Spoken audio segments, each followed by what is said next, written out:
Ang dakbayan sa Lapu-Lapu ang usa sa labing daghan nga nabiktima sa mga pabuto sa Pasko ug bag-ong tuig. Apan adunay pagpasabot niini ang Lapu-Lapu City Police Office. Ani ang report.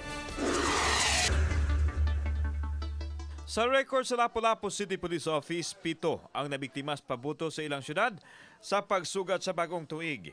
Nadugang kini sa nahaunang 7 ka mga nabiktima sa Pasko. Suma ni Senior Superintendent Limuel Obon, Lapu-Lapu City Police Director, nga wa magkuwang sa pahimangno ang kapulisan sa peligro sa pabuto. Kanunay sila nagpahigayon o nagpahibaw sa kadaot nga mahatod sa pabuto sa mogamit nini o kanunay usab mag-inspeksyon kung misubay ba sa malagda sa pagbaligya og pabuto. Sagad sa biktima ang mga bata ug aduna usay mga dagko.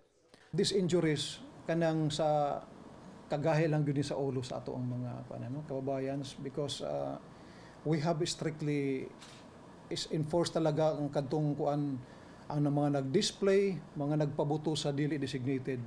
We have confiscated so many firecrackers nga ato ni distract depending on the announcements sa atong regional director. Sa records sa mga police station sa LLCPO, 0 firecracker incident apan sa listahan sa Matambalana nakuha ang kaso sa mga nabiktima.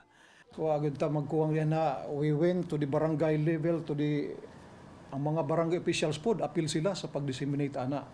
However kanang mga tagsa-tagsa nga panimalay na gani nato na interview nga inahan nga ila kuno gibadlong ang ilang anak ko ala mga dili na magpabuto pero wala nakalusot gihapon. Gawa sa firecracker related incidents, why natala nga adunay naigo sa stray bullet. Uban si cameraman Rinaldi Quiñones, ako si Alan Domingo, Balitang Bisdak.